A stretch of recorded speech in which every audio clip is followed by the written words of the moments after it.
आधी रात के वक्त अचानक से एक लड़की की अजीब तरह से चीखने की आवाजें आने लगीं।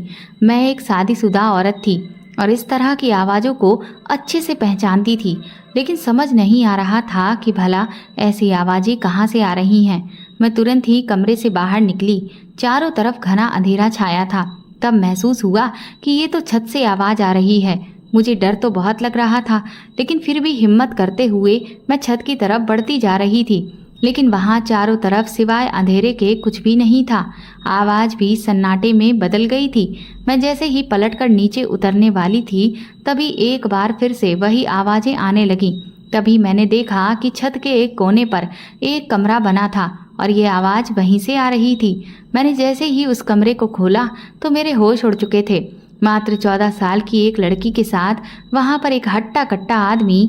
मेरा नाम संगीता है। जब मैं मात्र 16 साल की थी तभी मैंने अपने माँ बाप को खो दिया था। मेरी जिंदगी बहुत अच्छी चल रही थी जब तक मेरे माँ बाप जिंदा थे। मैं उनकी इकलौती औलाद थी और इसीलिए भले ही हम मिडिल क्लास थे, लेकिन मेरे मम्मी पापा मेरी हर ख्वाहिश को पूरा किया करते थे। लेकिन उनके एक कार एक्सीडेंट में देहांत के बाद मेरी दुनिया उजड़ कर रह गई थी। मेरे पापा के घर वालों ने तो मुझे किसी भी तरह से अपनाने से साफ इनकार कर दिया था, जिस कारण मेरी बूढ़ी नानी मुझे अपने साथ लेकर अपने गांव आ गई थी। वो बेचारी पहले से ही जैसे तैसे गांव वालों के छोटे मोटे काम करके अपना गुजारा किया करती थी। वो बूढ़ी थी, इसलिए उन्हें रुपए पैसों की भी कोई खास जरूरत नहीं होती थी। बस कभी कभार छोटी मोटी बीमारियों की दवाई खरीदने के लिए ही उन्हें कुछ पैसों की जरूरत पड़ती थी, इसलिए वो छोटे मोटे काम कर लेती थी। बाकी गांव वालों का दिल काफी बड़ा होता है, तो कोई न कोई उन्हें खाना खाने को दे दिया करता था और बस इसी तरह से उनका बुढ़ापा जैसे तैसे कट रहा था। लेकिन अब मैं उन पर जिम्मेदारी का बोझ बनकर आ गई थी, जिसकी फिक्र में अब और भी ज्यादा वो बूढ़ी होने लगी थी। पढ़ाई तो अब मेरी वैसे भी पूरी तरह से बंद हो चुकी थी, इसलिए मैंने अब ये फैसला कर लिया था कि अब मैं अपने और नानी के लिए कोई काम करूंगी, ताकि कम से कम जो रोजमर्रा के खर्चे हैं वो तो मैं निकाल सकूं और मेरी नानी को बाहर वालों के सामने अपने हाथ ना फैलाने पड़े। लेकिन कहीं भी बाहर काम करने के लिए मेरी नानी बिल्कुल भी राजी नहीं थी, क्योंकि उनका कहना था कि ये दुनिया बहुत बुरी है। मेरी उम्र अभी बहुत कम है और मुझ में इतनी समझ नहीं है कि कोई भी कभी भी मेरा फायदा उठा सकता है।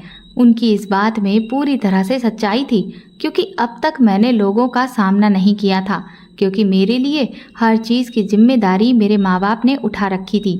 लेकिन अब सब चीज़ों की जिम्मेदारी मुझे खुद से ही निभानी थी और खुद से ही सारी चीज़ों को हैंडल करना था। पर उसके लिए मेरे पास कोई भी अनुभव नहीं था, ना ही इतनी समझ थी कि मैं लोगों की पहचान कर सकती थी। लेकिन अब किया भी क्या जा सकता था, ये सब कुछ मेरी मजबूरी थी। मैंने नानी को समझाया कि आप इस तरह से जी सकती हैं, लेकिन मैं इस तरह से नहीं जी सकती। 4 पैसे कमाऊंगी तो उनमें से 2 बचाऊंगी और 2 को जोड़कर मैं आगे अपनी पढ़ाई के लिए कुछ पैसा जोड़ सकूंगी, ताकि कम से कम कोई ढंग का कोर्स करके कोई तो अच्छी नौकरी कर सकूं। लेकिन नौकरी की तलाश में मैं शहर भी नहीं जा सकती थी। भला शहर में जाती भी तो फिर मैं कहाँ रहती। यहाँ कम से कम नानी का साया तो मेरे साथ था। इसलिए मैं गांव के पास ही जो एक नई फैक्ट्री खोली गई थी, वहां पर काम करना मैंने शुरू कर दिया। वो एक पैकिंग की फैक्ट्री थी, जहां पर सामान को पैकेट में डालकर बंडल बनाकर तैयार किया जाता था। फैक्ट्री के काम में मुझे बस इतने पैसे मिल जाया करते थे जिससे घर का खर्चा ही ठीक ठाक से चल सके। लेकिन कुछ ही महीनों में मुझे ये बात समझ आ गई थी कि इतने पैसों से मैं कोई भी अच्छी पढ़ाई तो नहीं कर सकती हूँ। इसलिए मैंने आगे पढ़ने के बारे में भी सोचना छोड़ दिया था। उस फैक्ट्री में सिर्फ एक मैं ही थी जिसकी उम्र सबसे कम थी, और वहाँ पर काम करने वाले आदमियों की नज़र मुझ पर बिल्कुल भी ठीक नहीं रहती थी। जिस बात को जब मैंने भांपा तो मुझे वहाँ काम करने से बहुत डर लगने लगा था। कई बार घर लौटने के बाद मेरा दिल करता था कि अब मैं दोबारा फैक्ट्री में कभी काम पर ना जाऊं, लेकिन घर की हालत को सुधारने की खातिर मैं मजबूर होकर हर रोज सुबह फिर से फैक्ट्री पहुंच जाती थी। मेरी नानी को भी हर वक्त मेरी चिंता सताती रहती थी, इसीलिए जब तक उनमें इतनी ताकत रही कि वो ठीक से चल फिर सकें, वो हर रोज रात को मुझे फैक्ट्री के रास्ते में मिल जाया करती थी। उन्हें ये डर सताता था कि कहीं ऐसा ना हो कि फैक्ट्री से लौटते समय रास्ते में जो सुनसान खेत पड़ते हैं वहाँ कभी कोई मेरा फ़ायदा ना उठा ले। इसलिए वो हिम्मत करके हर रोज़ मुझे लेने आ जाती थी, जिससे मुझे भी काफ़ी तसल्ली होती थी, क्योंकि मुझे भी वहाँ से लौटते लौटते रात हो जाती थी। धीरे धीरे इसी तरह से 2 साल बीत गए और फिर नानी के हाथ पैरों ने भी उतने अच्छी तरह से काम करना बंद कर दिया। इसलिए मैंने भी नानी को समझाया कि आपको मेरी इतनी फिक्र करने की ज़रूरत नहीं है। अब मैं पहले से काफ़ी समझदार हो चुकी हूँ और अपना ख्याल मैं खुद रख सकती हूँ, इसलिए आप घर पर ही रहकर मेरा इंतज़ार किया करें। लेकिन नानी को मेरी चिंता हर पल सताती रहती थी, इसलिए जब तक मैं घर लौटकर नहीं आती थी वो एक पल के लिए भी चैन से नहीं बैठती थी। इसी बीच उस फैक्ट्री में और भी नए लोगों ने काम करना शुरू कर दिया, जिनमें से काफ़ी लोग पास वाले शहर से भी आया करते थे। उनमें ही एक राजन था, जिससे मेरी थोड़ी बहुत दोस्ती हो गई थी। वहाँ पर जितने भी आदमी काम करते थे उनमें वो मुझे सबसे ठीक लगता था, इसीलिए मैं कभी कभार उससे थोड़ी बहुत बातचीत कर लेती थी। बाकी मैं ज़्यादा किसी से नहीं बोलती थी, क्योंकि मुझे लगभग सबकी ही नीयत में खोट लगता था। हालांकि बोलते सब मुझसे बहुत प्यार से थे, लेकिन कहते हैं ना कि एक औरत को एक आदमी की नज़र की पहचान बहुत अच्छे से होती है, और मैं इसीलिए ये बात बहुत अच्छे से समझती थी कि क्यों बाकी सब मुझसे इतना प्यार से बोलते हैं, ताकि मौका मिलने पर मेरा फ़ायदा उठा सकें। इसलिए मैंने हमेशा सभी से दूरी बनाकर रखी। और फिर एक रात जब मैं फैक्ट्री से वापस लौट रही थी, तभी रास्ते में अचानक 2 आदमियों ने मुझे कसकर पकड़ लिया और घसीट कर खेतों की तरफ ले जाने लगे। मैं चिल्लाने की बहुत कोशिश कर रही थी, लेकिन उन्होंने मेरा मुंह इतनी कस के दबाया हुआ था कि मैं जरा सी आवाज़ भी नहीं कर पा रही थी। मैंने अपने हाथ पैर बहुत चलाने की कोशिश की, पर वो 2 थे, इसलिए मैं उनके सामने कमज़ोर पड़ गई। डर के मारे मेरी जान हलक से निकलने ही वाली थी। मैं समझ गई कि अब आज मेरा अंत नज़दीक है। मुझे अपनी नानी का चेहरा बार बार याद आने लगा और मेरी आंखों से आंसू लगातार रुकने का नाम नहीं ले रहे थे। मैं उन लोगों के आगे हाथ जोड़कर गिड़गिड़ा रही थी, लेकिन उन पर तो जैसे उस वक्त हैवान सवार था। उन्हें कुछ भी नहीं सूझ रहा था सिवाय मेरे। वो बस किसी भी तरह से मुझे पा लेना चाहते थे और फिर वो अपने इरादों को पूरा करने के लिए आगे बढ़े। मैंने भी जैसे उस वक्त बिल्कुल हार मान ली और डर के मारे अपनी आंखें बंद कर ली। लेकिन तभी न जाने कहाँ से, लेकिन भगवान के रूप में वहाँ राजन आ गया और उसने उन दोनों आदमियों को मार मार कर उनकी हालत खराब कर दी और वो वहाँ से भाग गए। उसके बाद उस रात राजन ही मुझे अपने साथ अपने घर लेकर गया। नानी ने जब मेरी ऐसी बुरी हालत देखी तो वो तो डर के मारे थरथर कांपने लगी और फिर बेहोश होकर गिर पड़ी। कुछ देर बाद जब उन्हें होश आया तो वो लगातार रोए चली जा रही थी और मुझसे बार बार कह रही थी कि मुझे जिस बात का अब तक डर सताता रहा, आखिर आज वही हुआ। तब राजन ने नानी से कहा कि आप बिल्कुल भी चिंता मत करिए, मैंने आपकी बच्ची पर बिल्कुल आंच भी नहीं आने दी है। मैंने नानी से कहा कि हाँ नानी, मेरे साथ वो लोग कुछ भी नहीं कर पाए। वो तो राजन ऐन मौके पर वहाँ आ गया, वरना आज आपकी संगीता आपके सामने यूं सही सलामत नहीं बैठी होती। नानी ने मुझे तुरंत ही गले से लगा लिया और राजन का खूब धन्यवाद दिया। अगले दिन मैं फैक्ट्री नहीं गई। नानी भी यही चाहती थी कि अब मैं फैक्ट्री में काम ना करूं।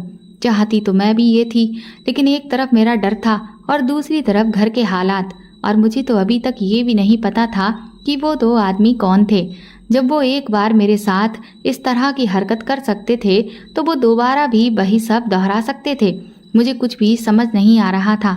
इसी बीच नानी ने गांव के ही एक आदमी से मेरे लिए रिश्ता देखने को कहा। नानी ने कहा कि मैं अब जल्द से जल्द तेरे हाथ पीले कर देना चाहती हूँ, क्योंकि मेरी मौत का भी कोई भरोसा नहीं, न जाने वो कब आ जाए। और फिर तू जवान लड़की जब मेरे होते हुए ही सुरक्षित नहीं है तो मेरे मरने के बाद तो तेरा न जाने क्या हाल होगा। मैंने भी नानी की इस बात का कोई विरोध नहीं किया। 1 हफ्ते तक मैं फैक्ट्री नहीं गई तो राजन मुझे घर मिलने आया। वो मुझसे कहने लगा कि आखिर तुम डर कर कब तक घर में बैठी रहोगी, इस तरह से तो ऐसे लोगों की हिम्मत और भी ज़्यादा बढ़ जाएगी। मैंने कहा तो तुम बताओ मैं क्या करूं? उस दिन तो तुमने आकर मुझे बचा लिया था। लेकिन ये ज़रूरी तो नहीं कि हर बार तुम मेरी रक्षा के लिए हर वक्त मौजूद रहो। इसीलिए नानी ने मेरे लिए रिश्ते देखना शुरू कर दिए हैं। जैसे ही कोई अच्छा रिश्ता मिलेगा वो मेरी शादी कर देंगी। मेरा इतना कहना था कि राजन ने तुरंत ही मेरा हाथ अपने हाथ में लिया और कहने लगा, तुमने ये बात मुझे पहले क्यों नहीं बताई? मुझे तो लगा कि तुम शायद अभी शादी नहीं करोगी, इसलिए मैंने तुमसे अब तक अपने दिल की कोई भी बात नहीं की। राजन की इस हरकत से मैं दंग रह गई। मैंने तुरंत ही अपना हाथ उसके हाथ से छुड़ाते हुए कहा कि तुम आखिर कहना क्या चाहते हो? तो राजन ने कहा, संगीता, मैं तुम्हें बहुत पसंद करता हूँ और तुमसे शादी भी करना चाहता हूँ। तुम्हारे लिए नानी रिश्ता तो देख ही रही है ना, तो फिर तुम्हारी शादी मुझसे क्यों नहीं हो सकती? भला मुझ में क्या कमी है? राजन अभी ये बोल ही रहा था कि तभी अचानक वहाँ नानी आ गई और उन्होंने राजन की पूरी बात सुन ली, जिसे देखकर मैं भी बुरी तरह से घबरा गई। मुझे लगा कि कहीं ऐसा ना हो कि नानी मुझे गलत समझ लें, क्योंकि असल में तो मुझे इस सब के बारे में कुछ पता ही नहीं था। लेकिन फिर राजन ने नानी को समझाते हुए कहा कि आप जो भी रिश्ता देखेंगी, आपको नहीं पता कि वो आदमी कैसा होगा, वो संगीता को खुश रखेगा भी कि नहीं। लेकिन मैं संगीता से प्यार करता हूँ और अब तक सब कुछ ना सही, लेकिन थोड़ा बहुत तो संगीता मुझे जानती ही है कि मैं कैसा इंसान हूँ। आप मेरा भरोसा करिए, मैं संगीता को किसी भी चीज़ की कोई कमी नहीं होने दूंगा। नानी भी मेरे और राजन के रिश्ते के लिए तैयार हो गई और सच कहूँ तो मैं भी राजन को अपने पति के रूप में पाकर बहुत खुश थी, क्योंकि ये तो सच था कि राजन एक बहुत ही नेक इंसान था। बस अगले ही महीने हम दोनों की शादी हो गई। राजन ने अपने बारे में बताया था कि उसके माँ बाप इस दुनिया में नहीं हैं, बस एक बड़ा भाई है और भाभी है जो कि गांव में रहते हैं। वो गांव से निकलना चाहता था, इसीलिए नौकरी की तलाश में शहर आ गया, लेकिन दर दर भटकते हुए उसे नौकरी इस फैक्ट्री में मिली। वैसे तो शादी के बाद विदा होकर मुझे अपने ससुराल चले जाना चाहिए था, लेकिन राजन ने कहा कि मेरे माँ बाप तो है नहीं और मेरे भाई को भी मुझसे कोई खास लगाव नहीं है। अगर हम लोग चले जाएंगे तो तुम्हारी नानी का यहाँ ख्याल कौन रखेगा? और फिर हम दोनों की नौकरी भी यहीं पर है, इसलिए बेहतर यही होगा कि हम तुम्हारी नानी के पास ही रहें। मुझे भी राजन का ये सुझाव बहुत अच्छा लगा, क्योंकि इससे मुझे नानी की भी कोई फिक्र नहीं रहती। फिर इसके बाद हम नानी के साथ ही रहने लगे और दोनों पति पत्नी रोज सुबह साथ में फैक्ट्री जाते और रात को साथ में ही वापस लौटते। सब कुछ बहुत अच्छा चल रहा था। ऐसा लग रहा था कि जैसे मुझे जीवन की सारी खुशियाँ मिल गई हों, लेकिन ये दुखों के तूफान से आने से पहले की खुशियाँ थीं। शादी के कुछ महीनों बाद ही नानी मुझे हमेशा हमेशा के लिए छोड़कर चली गई। अभी मैं नानी के दुख से उभर ही नहीं पाई थी कि ना जाने कैसे फैक्ट्री में शॉर्ट सर्किट हो गया और आग इतनी बुरी तरह से फैली कि पूरी फैक्ट्री जलकर खाक हो गई, जिसमें फैक्ट्री में काम करने वाले कुछ लोग जलकर स्वाहा हो गए और कुछ बहुत बुरी तरह से घायल। हर तरफ चीख पुकार मची हुई थी, सब तरफ बस रोना धोना यही नजर आ रहा था। हमारे उस गांव के क्षेत्र में सिर्फ वही एकमात्र फैक्ट्री थी जो लोगों के रोजगार का जरिया थी, पर अब वो भी खत्म हो चुकी थी। कुछ दिन तो जैसे तैसे काटे, लेकिन फिर रोटी के लाले पड़ने लगे। अब हालात हद से ज़्यादा बदतर होने लगे थे, इसीलिए गांव के काफ़ी सारे लोग पलायन करके शहर निकल गए। मैंने भी राजन से कहा कि अब भला यहाँ रखा ही क्या है, इसीलिए हम दोनों को भी शहर चलना चाहिए। राजन को भी मेरी बात ठीक लगी और हम शहर पहुँच गए। हमारे पास पहले से बचत के कुछ पैसे थे, जिससे हमने किराए पर एक कमरा ले लिया और हर रोज़ सुबह हम दोनों पति पत्नी काम ढूंढने के लिए निकल जाते थे। क्योंकि हम बहुत ज़्यादा पढ़े लिखे नहीं थे, इसलिए हमें किसी हाई फाई जगह नौकरी तो नहीं मिल सकती थी, लेकिन कुछ महीनों की मेहनत के बाद हमें शहर की ही एक फैक्ट्री में नौकरी मिल गई और फिर से ज़िंदगी पटरी पर आ गई। धीरे धीरे अभी चीज़ें सुधरने ही लगी थी और एक उम्मीद बनने लगी थी कि शायद अब सब कुछ ठीक हो जाएगा। एक दिन मुझे पता चला कि मैं पेट से हूँ। इतनी बड़ी खुशखबरी मैं राजन को सामने से सुनाना चाहती थी, इसलिए रात को राजन के लौटने का इंतजार कर रही थी। लेकिन मुझे नहीं पता था कि राजन तो नहीं आएगा, पर एक बहुत बुरी खबर आएगी। राजन का एक दोस्त दौड़ता हुआ घर आया और उसने बताया कि राजन का एक्सीडेंट हो गया है और उसे अस्पताल में भर्ती कराया गया है। मैं जब भागती हुई अस्पताल पहुंची तो पता चला कि राजन के दोनों पैरों को काटना पड़ा क्योंकि दोनों ही पैर पूरी तरह से एक्सीडेंट में खराब हो चुके थे। इस सदमे को मैं बर्दाश्त ना कर सकी और उसका मुझ पर इतना बुरा असर हुआ कि मैंने अपने बच्चे को भी खो दिया। जिस खुशी को मैं राजन को बताना चाहती थी, उस खुशी को बताने से पहले ही मैं खो चुकी थी। कुछ हफ्तों के बाद राजन को अस्पताल से डिस्चार्ज कर दिया गया और मैं व्हील चेयर पर उसे बिठाकर कमरे में ले आई। अब वो पूरी तरह से लाचार था। हम दोनों का रो रो कर बुरा हाल था। न जाने भगवान कौन से जन्म का बदला हम दोनों पति पत्नी से ले रहा था, पर फिर भी मैं अपने पति की हिम्मत बांधना चाहती थी, क्योंकि एक तो वो वैसे ही अपनी लाचारगी से बुरी तरह से लड़ रहे थे, जिस वजह से वो दिन ब दिन कमज़ोर होते जा रहे थे और हद से ज़्यादा चिड़चिड़े हो गए थे। अब घर की जिम्मेदारी मुझे अकेले ही उठानी थी, लेकिन सिर्फ मेरे अकेले काम करने से खर्चा चल ही नहीं रहा था।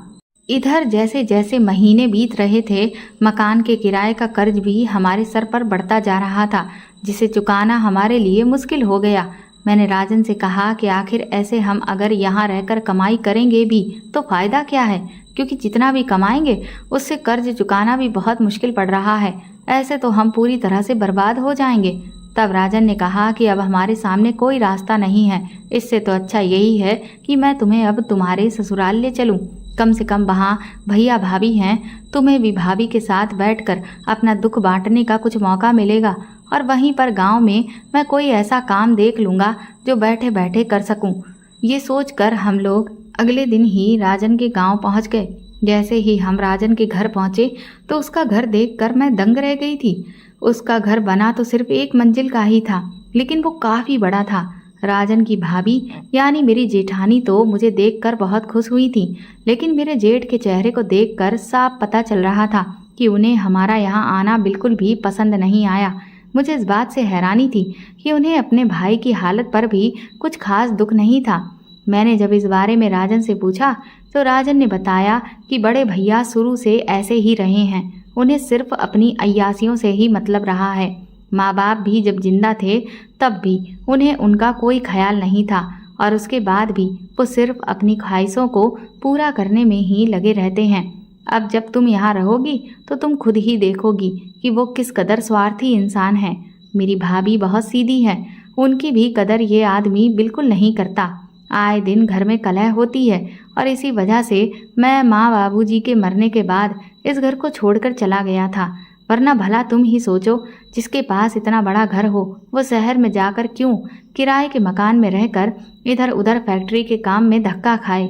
मेरे गांव में भी काफ़ी काम था, लेकिन यहाँ काम करने का मतलब यही था कि मुझे यहीं रहना पड़ता।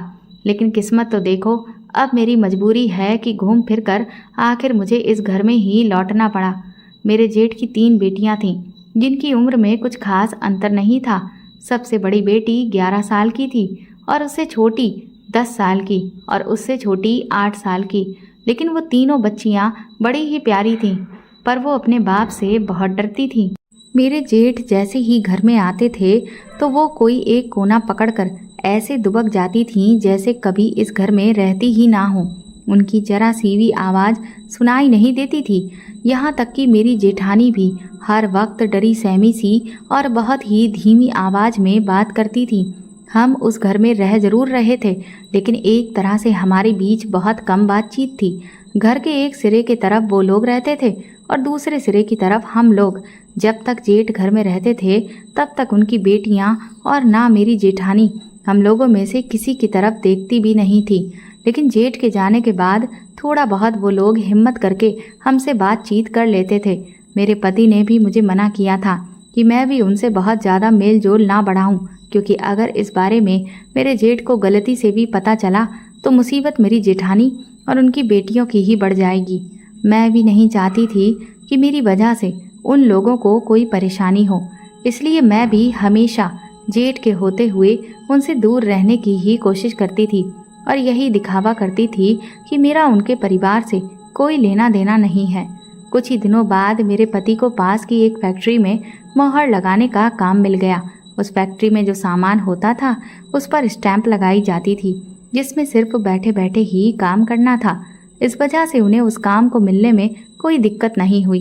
तनख्वाह भी ठीक ठाक थी और इधर मैंने घर बैठे ही सिलाई का काम शुरू कर दिया था। एक दिन जब मैंने अपना काम जल्दी निपटा लिया तो मेरे दिल में ये ख्याल आया कि मुझे यहाँ आए हुए लगभग 3 हफ्ते हो गए हैं, लेकिन अब तक मैंने ना तो पूरा घर देखा है और ना ही मैं एक भी बार छत पर गई हूँ। यही सोचकर मैं पूरे घर का मुआयना करने लगी। घर भले ही पुराने ज़माने का बना था, लेकिन बहुत सुंदर था। तभी मैं छत पर जाने लगी थी कि मेरी जेठानी ने पीछे से आकर मेरा हाथ पकड़ लिया। वो कहने लगी, संगीता तुम कहाँ जा रही हो? मैंने कहा, मैं छत देखने जा रही हूँ दीदी। तो वो कहने लगी कि छत पर जाने की तुम्हें कोई ज़रूरत नहीं है। मैंने कहा, लेकिन आप मुझे ऊपर जाने से मना क्यों कर रही हैं? तो वो कहने लगी, क्या बताऊं संगीता, लेकिन इस गांव में एक चुड़ैल का साया घूम रहा है जो बहुत समय से लोगों को परेशान करता है। वो चुड़ैल सिर्फ उन्हीं लोगों के घर के अंदर घुस रही है जो अपनी छत पर जाते हैं। इस वजह से यहाँ पर लोगों ने छत पर जाना बंद कर दिया है। जो भी छत पर जाता है वो चुड़ैल उस आदमी के साथ चिपक कर उसके घर के नीचे उतर आती है। और तो और वो चुड़ैल रातों को दर्द में बुरी तरह से चिल्लाती है और अजीब अजीब सी आवाज़ें निकालती है ताकि लोग उसके जाल में फंसकर छत पर आ जाएं और फिर वो उनके साथ उनके घर में उतर जाए। वो लोगों के घरों में घुसने के लिए इसी तरह का जाल बिछाती है। जेठानी के मुंह से ऐसी बात सुनकर मेरे तो पसीने ही छूटने लगे थे। भूत चुड़ैलों से मुझे बहुत डर लगता था। इस तरह की भूत प्रेतों की बातें मैंने अपनी नानी के गांव में भी बहुत सुनी थी। कहते हैं जो गांव के एरिया होते हैं वहां पर इस तरह की चीज़ें बहुत ज़्यादा भटकती रहती हैं। जेठानी की बात सुनकर मैं तुरंत ही नीचे उतर आई। मैंने कहा कि मैं अब कभी भी छत पर जाने की हिम्मत नहीं करूंगी, आप बिल्कुल भी फिक्र ना करें। उसके बाद हम दोनों देवरानी जेठानी मिलकर तब तक बातें करते रहे जब तक मेरे जेठ के घर आने का समय नहीं हो गया। उस दिन रात को जब मेरा जेठ लौट कर आया तो उसने हद से ज़्यादा शराब पी रखी थी। पहले तो जेठ जेठानी के कमरे से उनकी लड़ाई की धीमे धीमे आवाज़ें आती रहीं, लेकिन फिर अचानक से मेरा जेठ कमरे से बाहर निकल आया और जेठानी को घसीटता हुआ लाया और मारने लगा।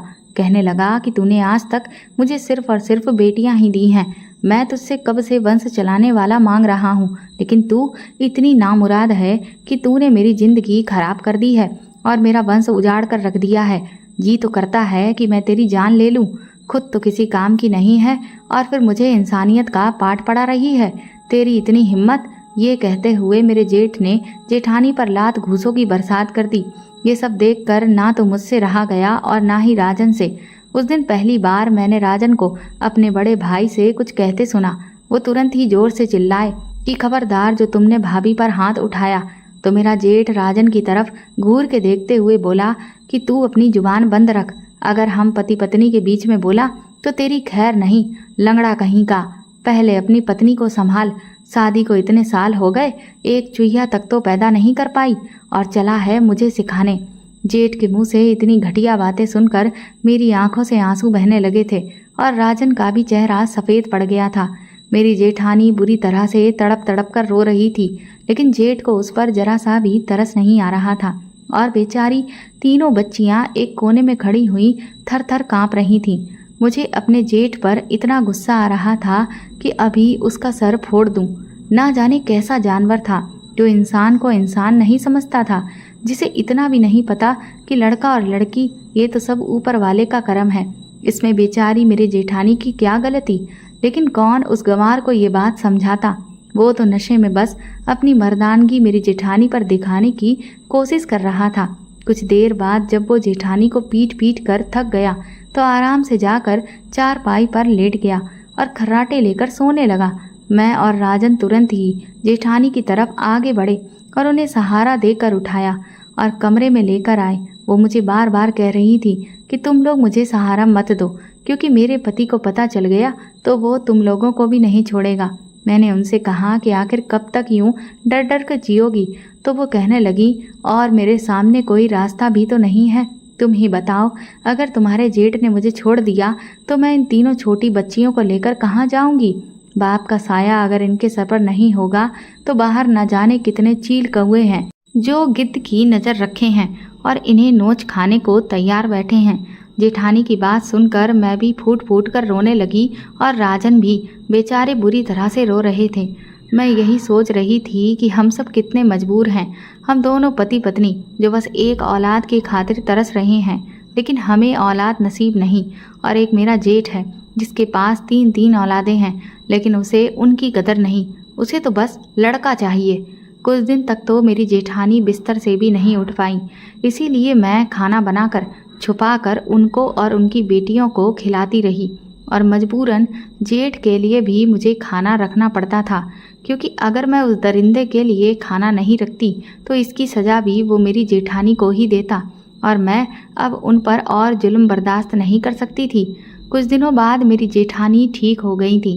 फिर एक रात जब मेरे पास काफ़ी कपड़े आ गए थे, इसलिए मैं देर तक काम कर रही थी, तभी मेरी नज़र बाहर की तरफ पड़ी और मैं ये देखकर दंग रह गई कि मेरी जेठानी छत पर जा रही थी। लेकिन आखिर क्यों? जब मैं उस दिन छत पर जा रही थी तो उन्होंने मुझे तो छत पर जाने से मना किया था, पर वो इतनी रात को छत पर क्या करने जा रही हैं? मुझे न जाने क्यों, लेकिन उन पर शक होने लगा। क्या उन्हें चुड़ैल से डर नहीं लगता? मैं काफ़ी देर चुपचाप खिड़की से झांक कर देखती रही।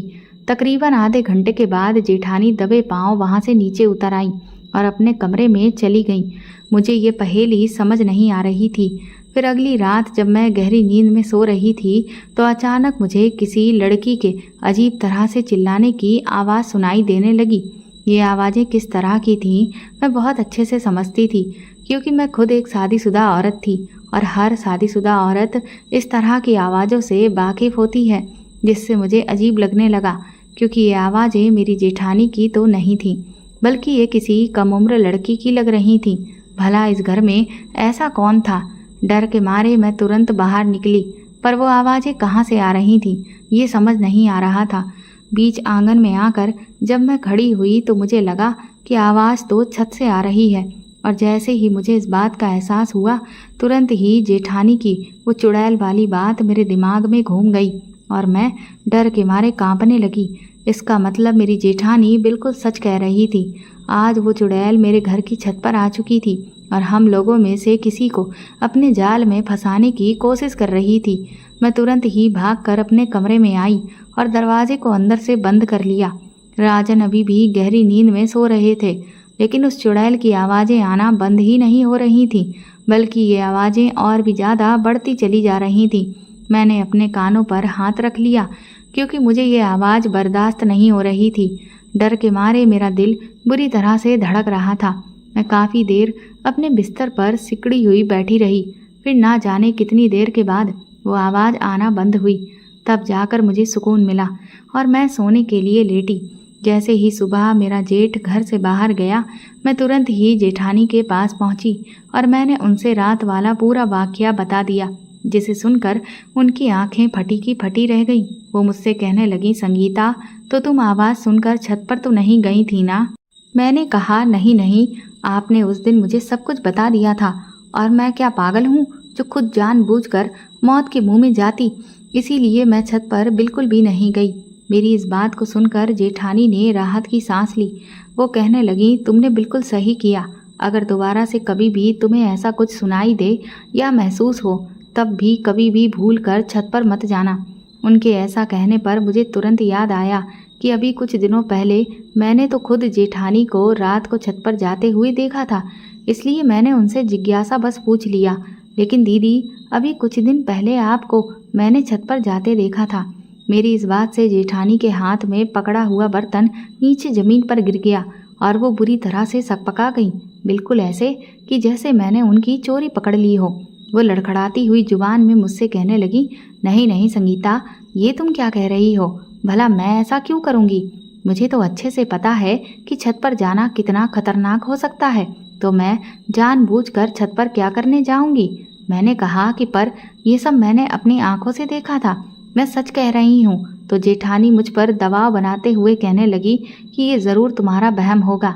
तुम दिन रात काम करती हो ना, जिस वजह से तुम्हारी नींद पूरी नहीं होती, और इसीलिए या तो ये तुम्हारा वहम होगा या तुमने सपना देखा होगा, क्योंकि ये छत पर ना जाने वाली बात तुम्हारे जहन में बैठ गई है, और उसी तरह का कोई सपना तुम्हें आया होगा, जिस वजह से तुम्हें ये लगा कि मैं छत पर गई हूँ, जबकि मैं तो ना जाने कितने साल से छत पर गई ही नहीं हूँ। इतना कहकर जेठानी तो अपने काम में लग गई, लेकिन मैं शक में पड़ गई कि क्या सच में मेरा दिमाग इतना खराब हो चुका है कि मुझे सपने और हकीकत में कोई फर्क ही महसूस नहीं हो रहा है। मैं उलझन में पड़ी हुई वापस अपने कमरे में आ गई। फिर मुझे लगा कि शायद हो सकता है जेठानी सच कह रही हो, ये मेरी ही गलतफहमी हो। लेकिन अगर ऐसा है तो मेरी जेठानी इतनी बुरी तरह से मेरे इस सवाल पर घबरा क्यों गई थी, जैसे कि ना जाने उन्होंने कौन सा बड़ा जुर्म किया था जिसको पकड़ लिया गया है। अब मुझे थोड़ा थोड़ा दाल में कुछ काला नजर आने लगा था। इसीलिए अगले दिन जब गांव की एक औरत मुझसे अपना सिला हुआ कपड़ा वापस लेने के लिए आई तो मैंने उससे कुछ देर यहाँ वहाँ की बातें की और बातों ही बातों में फिर मैंने उस गांव में घूमने वाली चुड़ैल के साये के बारे में पूछना शुरू किया। मैंने सोचा कि अगर ऐसा कोई साया है तो फिर तो गांव के हर एक इंसान को इस बारे में पता होगा। लेकिन मैं उस वक्त दंग रह गई जब मेरी इस बात पर वो औरत जोर जोर से हंसने लगी। वो कहने लगी, तुम क्या पागल हो गई हो? भला इस गांव में कोई चुड़ैल क्यों घूमेगी? हमारा गांव बहुत अच्छा है और यहाँ ऐसा कुछ भी नहीं है। और अगर कभी ऐसा होता भी ना तो गांव में बहुत बड़े सिद्ध बाबा रहते हैं, वो तो कब का उस चुड़ैल को चुटकियों में मार कर यहाँ से भगा देते। इतना कहकर वो औरत तो जा चुकी थी, लेकिन मेरा दिमाग पूरी तरह से अपनी जगह से हिल चुका था कि आखिर मेरी जेठानी ने मुझसे इतना बड़ा झूठ क्यों बोला। और अगर सच में कोई चुड़ैल नहीं है तो फिर उस रात को वो लड़की कौन थी जो इस तरह से चीख चिल्ला रही थी? अब तो मुझे इसमें कोई बहुत बड़ी साजिश नजर आने लगी। इसका मतलब जरूर इस घर में कुछ ऐसा हो रहा था जो बिल्कुल भी सही नहीं है और जिसे मुझसे और राजन से छुपाया जा रहा था। लेकिन मेरी जेठानी आखिर ऐसा क्या कर रही थी? मुझे तो अभी भी यकीन नहीं हो रहा था कि मेरी जेठानी, जो अब तक मुझे एक भली औरत लगती थी, वो भी कोई गलत काम कर सकती है। ये सोचकर बार बार मुझे रोना आ रहा था, क्योंकि मैं अपनी जेठानी के बारे में बिल्कुल भी बुरा सोचना नहीं चाहती थी। लेकिन जो भी सच्चाई सामने खुलकर आई उससे तो यही लग रहा था कि ज़रूर जेठानी कुछ गलत कर रही है। रात को जब राजन लौट के आए तो मैंने उन्हें अब तक जो भी सारी बातें हुई थीं उसके बारे में सब कुछ बता दिया, जिसे सुनकर राजन भी दंग रह गए और वो भी यही कहने लगे कि मैंने तो कभी भी भाभी को झूठ बोलते हुए नहीं देखा। मैंने कहा कि अगर जेठानी झूठ नहीं बोल रही है तो भला वो औरत भी मुझसे झूठ क्यों बोलेगी? राजन ने कहा कि हो सकता है उस औरत को इस सब के बारे में पता ही ना हो। मैंने कहा ठीक है, अगर ऐसा है तो फिर कल मैं और भी कुछ लोगों से इसके बारे में बात करूंगी। इसके बाद अगले दिन मैंने गांव के कुछ और लोगों से इसके बारे में जब सवाल किया तो सब ने बिल्कुल वही बात की जो उस दिन उस औरत ने की थी। वो सब भी मुझ पर हंस रहे थे कि मैं क्या फालतू की अंधविश्वास की बातों को फैला रही हूँ। अच्छे खासे गांव वाले बिना किसी डर के रह रहे हैं और यूं भूत चुड़ैल की बातें करके मैं क्यों लोगों के मन में वहम बैठा रही हूँ। उस दिन जब राजन काम से लौटे तो मैंने उनसे कहा कि अब तो ये पक्का हो गया है कि झूठ जेठानी जी ही बोल रही हैं, लेकिन आखिर क्यों? कहीं इसके पीछे कोई बहुत बड़ा राज तो नहीं है। राजन ने कहा कि अगर ऐसा है तो इसका पता तो फिर छत पर चलकर ही मिल सकता है। मैंने कहा ठीक है, तो फिर आज रात को मैं छत पर जाऊंगी। राजन कहने लगे, लेकिन मैं तुम्हें अकेले छत पर जाने नहीं दे सकता। मैंने कहा कि अगर मैं अकेले नहीं जाऊंगी तो फिर मेरे साथ और कौन जाएगा, क्योंकि आपको छत पर ले जाना तो मेरे लिए बहुत ही मुश्किल की बात है। इस पर राजन का चेहरा लटक गया। मुझे भी इस बात का बुरा लगा कि ये सब कहते हुए मैंने उनका दिल दुखा दिया था। मैंने उनसे माफ़ी मांगी और कहा कि मैं जानती हूँ राजन, आपको इस बात का बुरा लगा है, लेकिन सच्चाई तो यही है ना, आप ही बताइए मैं क्या करूँ। राजन ने कहा ठीक है, तुम रात में अकेले छत पर जाना, लेकिन मैं सीढ़ियों के नीचे जो जगह है वहाँ पर व्हील चेयर पर बैठा रहूँगा और अगर कोई भी ऐसी वैसी बात होती है तो मैं चीखना चिल्लाना शुरू कर दूँगा। मैंने कहा ठीक है। तकरीबन आधी रात हो चुकी थी। चारों तरफ अंधेरा और सन्नाटा पसरा हुआ था। मैंने राजन को नींद से जगाया और उनसे कहा कि मुझे लगता है कि अब यही सही समय है छत पर जाने का। हम दोनों पति पत्नी दबे पांव अपने कमरे से जैसे ही बाहर निकले कि तभी अचानक फिर से वही आवाज़ छत से आने लगी जो उस रात मैंने सुनी थी, जिसे सुनकर राजन के भी कान खड़े हो गए। वो कहने लगे, संगीता तुम तो सच कह रही थी, ये आवाज़ तो किसी लड़की की ही है जो छत से आ रही है। भला ये सब घर में हो क्या रहा है? मैं तुरंत ही जल्दबाजी में छत की तरफ भागी। राजन मुझे बार बार पुकारने लगे कि मैं ऐसे में अकेले ना जाऊं। उन्हें मेरे लिए डर लग रहा था, पर वो आवाज़ सुनकर मेरे कदम रुक ही नहीं रहे थे। मैं तुरंत ही दौड़कर छत पर पहुंची तो चारों तरफ अंधेरा पसरा था, कहीं कुछ भी दिखाई नहीं दे रहा था। और छत पर पहुंचते ही अचानक वो आवाज़ आना बंद भी हो गई, जिससे मैं बुरी तरह से घबरा गई कि आखिर ये हो क्या रहा है। चारों तरफ से अजीब अजीब सी जानवरों की आवाज़ें आ रही थीं। मुझे अब डर लगने लगा। रात का सन्नाटा और अंधेरा अच्छों की हालत खराब कर देता है। इसीलिए मैं फिर से वापस नीचे जाने के लिए जैसे ही आगे बढ़ी कि तभी फिर से मुझे वही आवाज़ सुनाई दी, जिससे मेरे कदम रुक गए और मैं कांपते हुए शरीर के साथ अपनी आंखों को इधर उधर घुमाते हुए ये देखने की कोशिश करने लगी कि ये आवाज़ किधर से आ रही है। मुझे बुरी तरह से पसीना आ रहा था और गला भी प्यास से सूखने लगा था।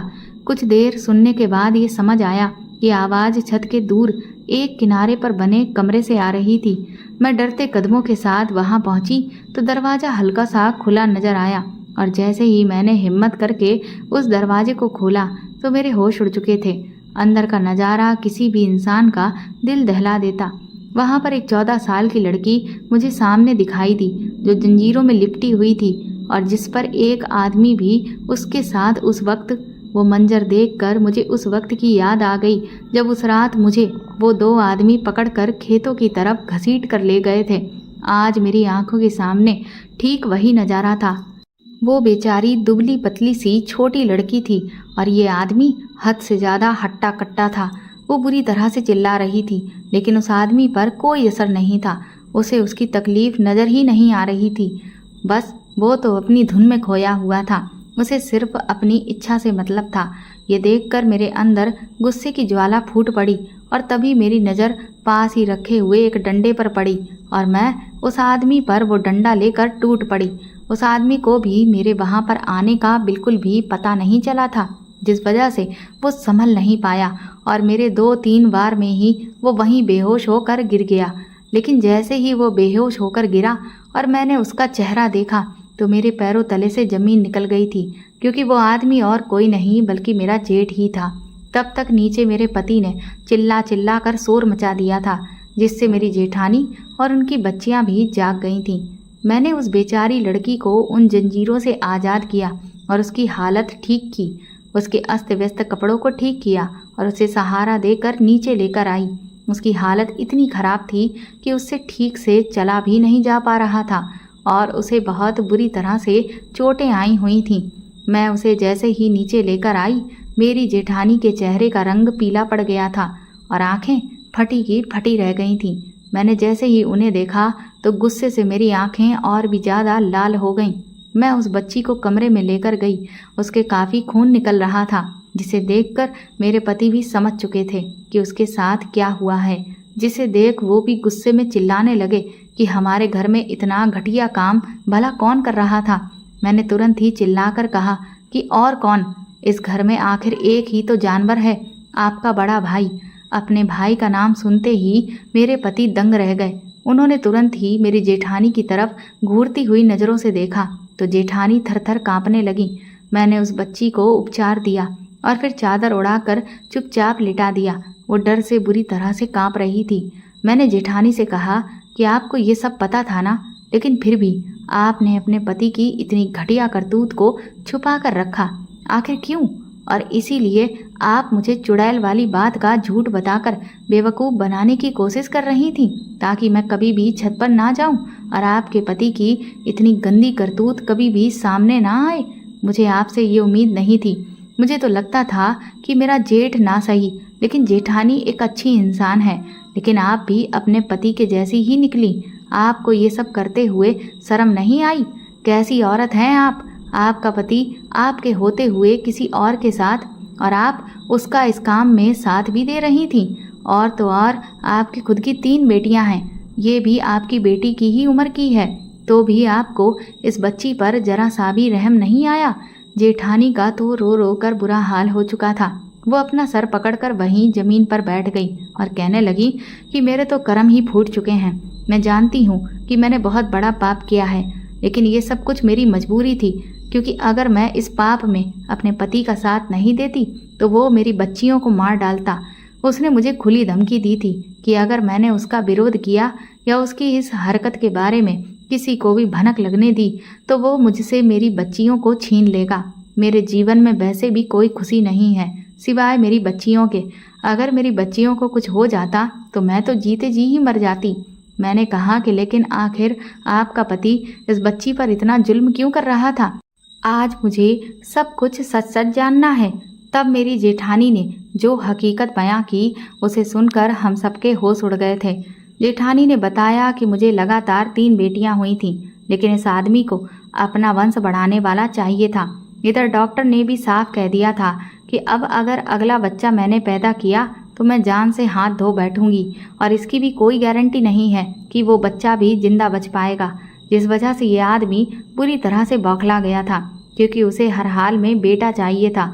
और फिर वो एक दिन इस बच्ची को अपने साथ घर पर ले आया। मैंने जब उससे पूछा कि आखिर ये बच्ची कौन है तो वो बोला कि इसके बाप ने मुझे इसके बदले में 1 लाख रुपए लिए हैं और मुझे इसे बेच दिया है। ये सुनकर मेरे होश उड़ गए। मैंने कहा कि तुम्हारा दिमाग खराब हो गया है, तुम भला इसे यहाँ क्यों लाए हो? तुम्हारे तो पहले से ही 3 बेटियां हैं। तो वो कहने लगा कि अरे पागल औरत, मैं इसे यहाँ पालने के लिए नहीं लाया हूँ, बल्कि ये मेरा वंश बढ़ाएगी। ये सुनकर मेरे पैरों तले जमीन निकल गई। मैंने कहा कि तुम आदमी हो या जानवर, तुम देख रहे हो कि उसकी उम्र क्या है? तुम इतने अंधे हो चुके हो कि अपना वंश बढ़ाने के लिए तुम्हें कुछ दिखाई नहीं दे रहा। ये अभी मात्र 14 साल की बच्ची है, ये मर जाएगी, तुम इस पर ये जुल्म मत करो। तो मेरा पति कहने लगा कि तू अपनी ये बकवास बंद कर। और फिर मैं इसे यहाँ पर ऐसे ही उठाकर नहीं लाया हूँ, बल्कि मैंने इससे शादी भी कर ली है।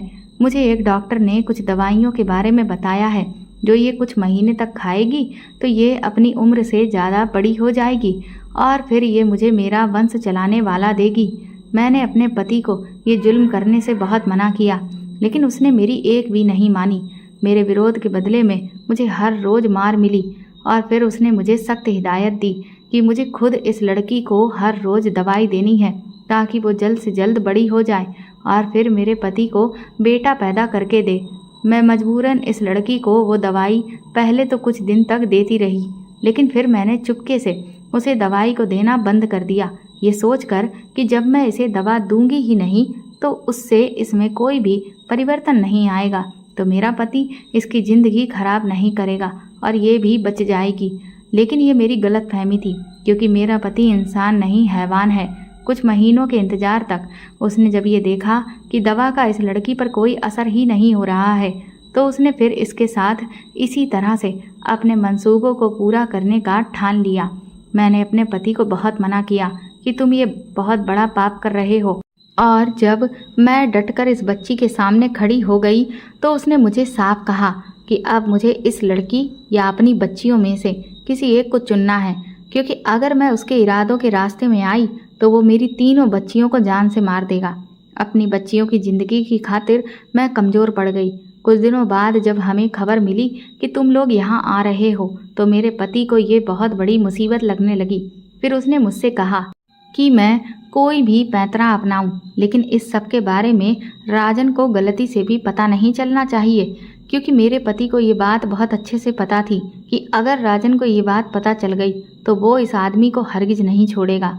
मैं भी मजबूर थी, क्योंकि वो बार बार मेरी बच्चियों को मुझसे छीन लेने की धमकी देता था, जिससे मैं डर जाती थी। और इसीलिए मैंने चुड़ैल वाला झूठ तुमसे कहा, क्योंकि राजन की जो स्थिति है उसमें वो तो कभी छत पर जाता ही नहीं, और तुमको मैंने भूत प्रेत का डर दिखाकर नीचे ही रोक दिया था। इस तरह से मेरा पति बार बार मौके का फ़ायदा उठाता था। भले ही मैं इस सब को इस बच्ची के साथ होने से रोक नहीं पा रही थी, लेकिन मेरी इंसानियत इतनी भी नहीं मर गई थी। इसलिए मैं हर रोज़ इसे रात को चुपके से खाना खिलाने जाती थी, क्योंकि वैसे ही ये बेचारी जुल्म की शिकार थी, और अगर मैं इसे खाना नहीं देती तब तो इसके शरीर में बची कुची जान भी ख़त्म हो जाती।